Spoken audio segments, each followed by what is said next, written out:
Hello students, chemistry world में आप लोगों का स्वागत है। आज हम लोग सॉलिड स्टेट का नेक्स्ट लेक्चर स्टार्ट करने वाले हैं। पिछले लेक्चर में हम लोगों ने पढ़ा था कि क्रिस्टल दोष किसे कहते हैं, क्रिस्टल दोष कितने प्रकार का होता है, जिसमें हम लोगों ने पढ़ा था कि क्रिस्टल दोष दो प्रकार का होता है।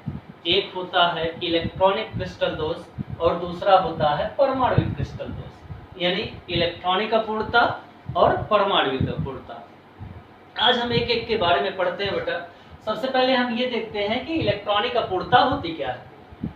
इलेक्ट्रॉनिक अपूर्णता की बात करें, मान लो अपने पास कोई एक इलेक्ट्रॉनिक अपूर्णता क्या है, ठोसों में उपस्थित मुक्त इलेक्ट्रॉनों तथा छिद्रों को ही इलेक्ट्रॉनिक अपूर्णता कहते हैं। फिर से सुन लीजिए, ठोसों में उपस्थित मुक्त इलेक्ट्रॉनों तथा छिद्रों को ही इलेक्ट्रॉनिक अपूर्णता कहते हैं।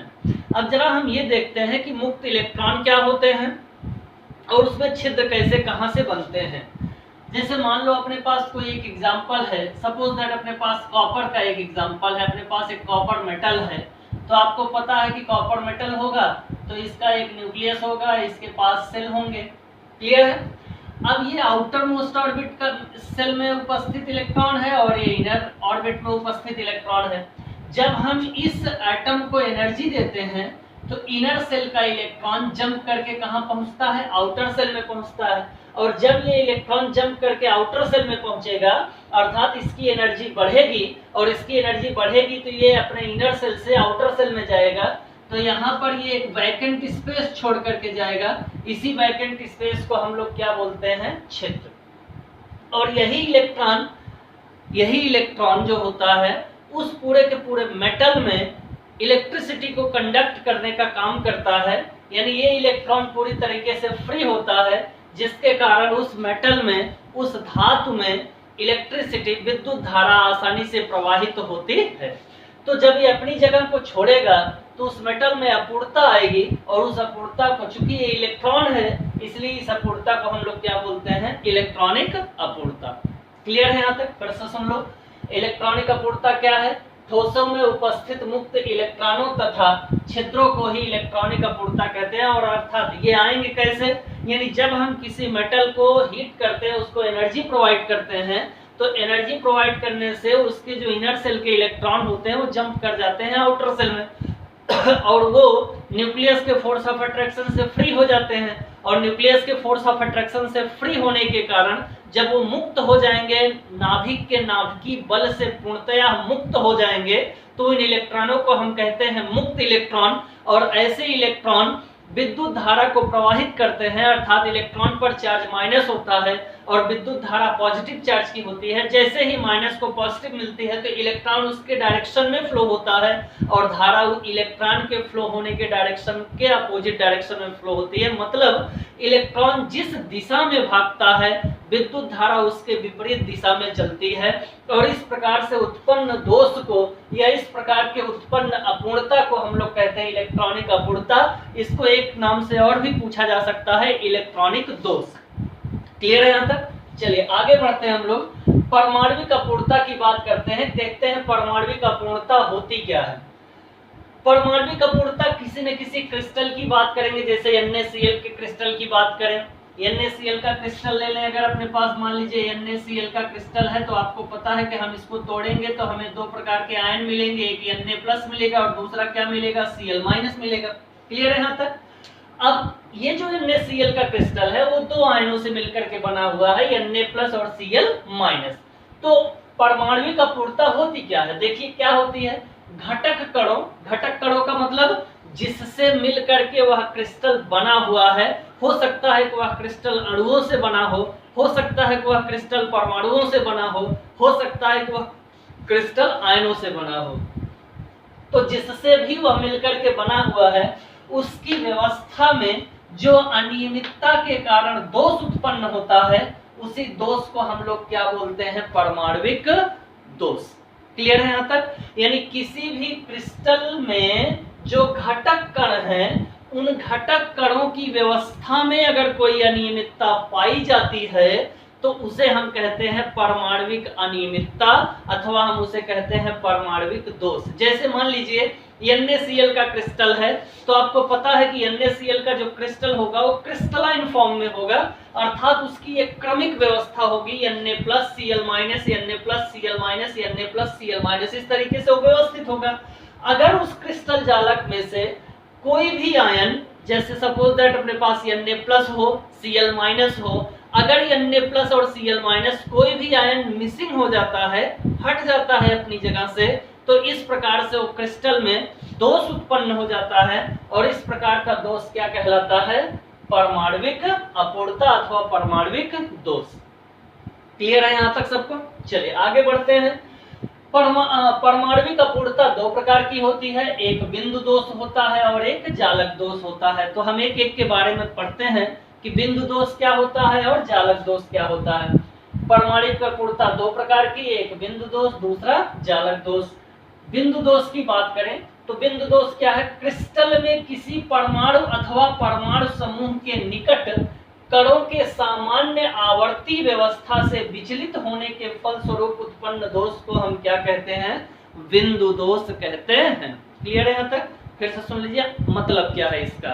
ये तो एकदम बढ़िया भयानक भाषा लिखी हुई है, किताब की भाषा है, इसको सरलतम रूप में आप समझ लीजिए कि है क्या चीज। जैसे मान लीजिए अपने पास NaCl का क्रिस्टल है, मैं उस जालक को बनाने चल रहा हूं, जरा ध्यान से देखिएगा कि NaCl की क्रिस्टल जालक को बनाएंगे तो क्या होगा। अपने पास NaCl एक क्रिस्टल है, आप कोई भी क्रिस्टल ले सकते हैं जो क्रिस्टलाइन फॉर्म में हो। NaCl का क्रिस्टल है, हम इसे तोड़ेंगे, इस NaCl को अगर हम तोड़ देंगे तो आपको पता है कि अपने पास दो आयन मिलेंगे, एक Na+ मिलेगा, दूसरा Cl- मिलेगा। क्लियर है यहाँ तक? जरा हम इस Na+ और Cl- से मिला करके हम बनाते हैं क्रिस्टल, तो आपको पता है कि इसकी क्रमिक व्यवस्था होगी, तो ये हो जाएगा Na+, Cl-, Na+, Cl- और Na+। फिर Na+ के नीचे क्या आ जाएगा? Cl-, Na+, Cl-, Na+, Cl-। फिर यहाँ पे क्या आ जाएगा? Na+, Cl-, Na+, Cl- और Na+। ये हमारा कोई क्रिस्टल बनकर के तैयार हो गया, जो दो विपरीत आयनों, समान अथवा विपरीत।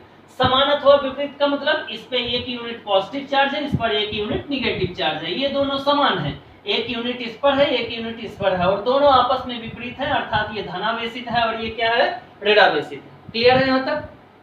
चलिए आगे बढ़ते हैं, देखते हैं कि बिंदु दोष क्या है।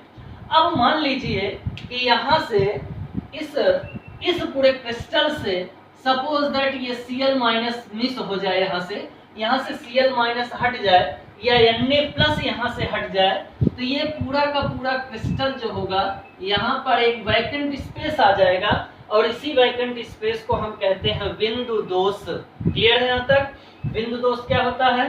क्रिस्टल जालक में किसी परमाणु अथवा परमाणु समूह के निकट, किसी परमाणु अथवा परमाणु समूह के निकट कणों के सामान्य आवर्ती व्यवस्था, कणों के सामान्य आवर्ती व्यवस्था मतलब एक के बाद एक, यहाँ Cl- है तो Na+ आया, Na+ के बाद किसको आना चाहिए था? Cl- जो कि मिस है।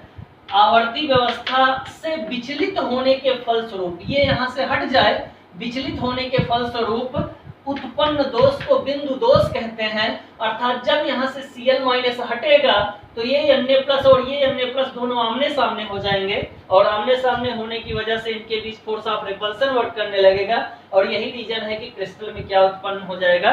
दोष उत्पन्न हो जाएगा।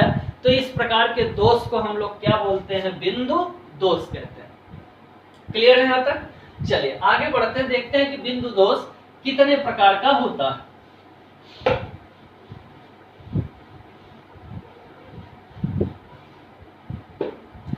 अगर हम बिंदु दोष की बात करें तो बिंदु दोष दो प्रकार का होता है।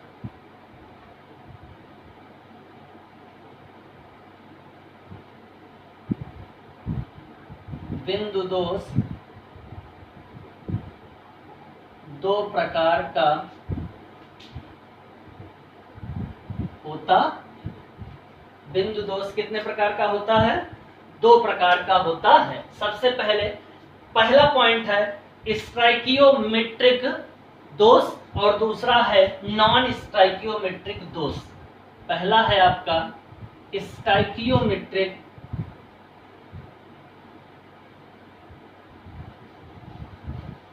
पहला पॉइंट आपका आता है स्टाइकियोमेट्रिक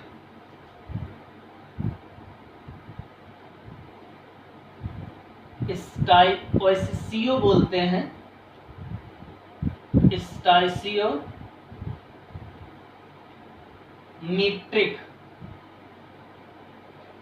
स्टाइसियोमेट्रिक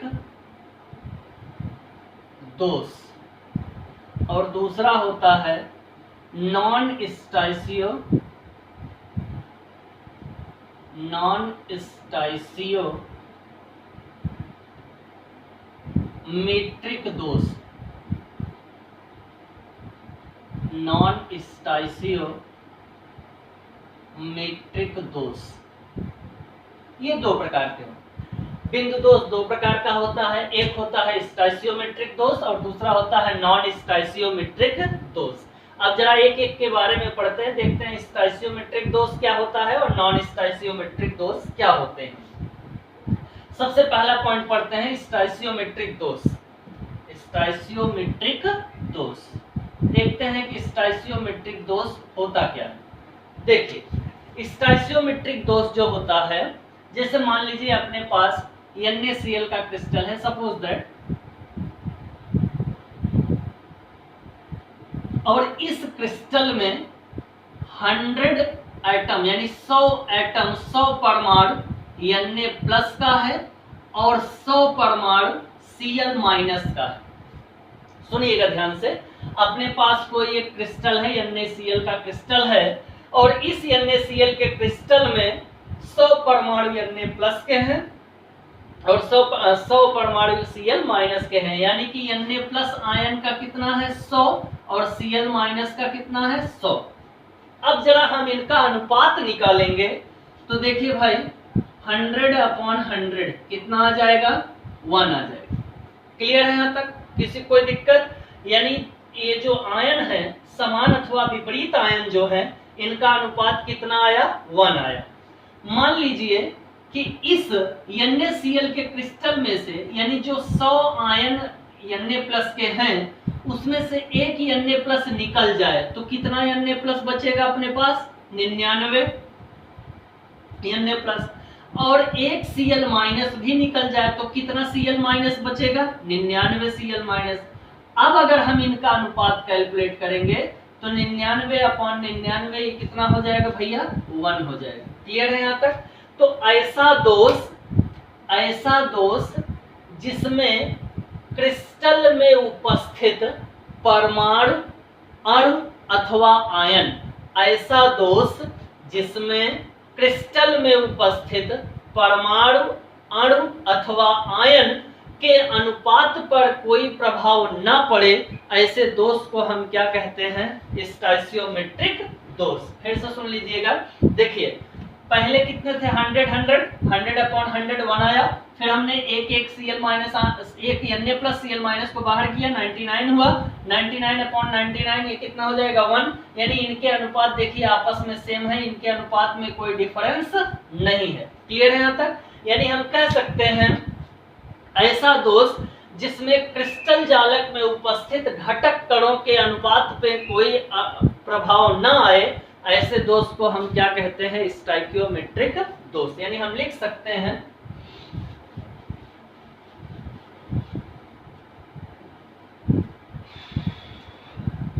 ऐसा दोष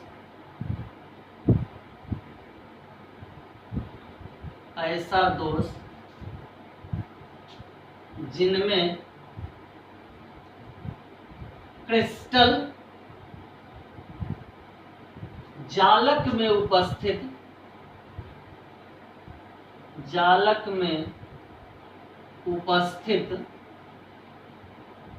क्रिस्टल जालक में उपस्थित धनायनों तथा ऋणायनों धनायनों तथा ऋणायनों के अनुपात में कोई अंतर या धनायनों तथा ऋणायनों के अनुपात नियत हो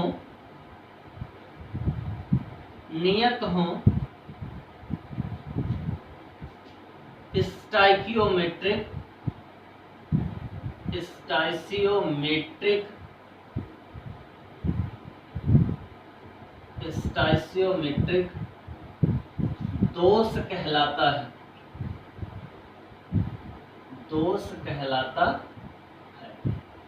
क्लियर है?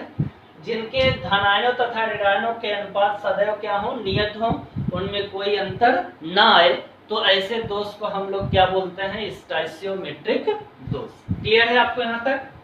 बोलो। ये मुख्यतः दो प्रकार के होते हैं। कितने प्रकार के होते हैं? दो प्रकार के। पहला शॉटकी दोष,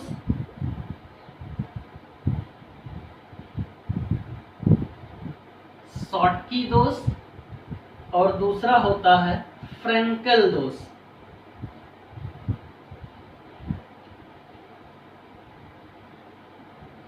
शॉटकी दोष और दूसरा क्या होता है? फ्रेंकेल दोष। एक और होता है, उसके बारे में हम लोग बाद में पढ़ लेते हैं। तो स्टोइचियोमेट्रिक दोष क्या है? ऐसा दोष जिसमें क्रिस्टल जालक में उपस्थित धनायनों तथा ऋणायनों के अनुपात सदैव नियत हो, तो ऐसे दोष को हम लोग क्या कहते हैं? स्टोइचियोमेट्रिक दोष। ये कितने प्रकार के होते हैं? दो प्रकार के, एक शॉटकी दोष और एक फ्रेंकेल दोष। क्लियर है यहाँ तक? तो नेक्स्ट लेक्चर में हम लोग स्टार्ट करेंगे कि शॉटकी दोष क्या होता है और फ्रेंकेल दोष क्या होता है। इस चीज को हम लोग नेक्स्ट लेक्चर में स्टार्ट करते हैं।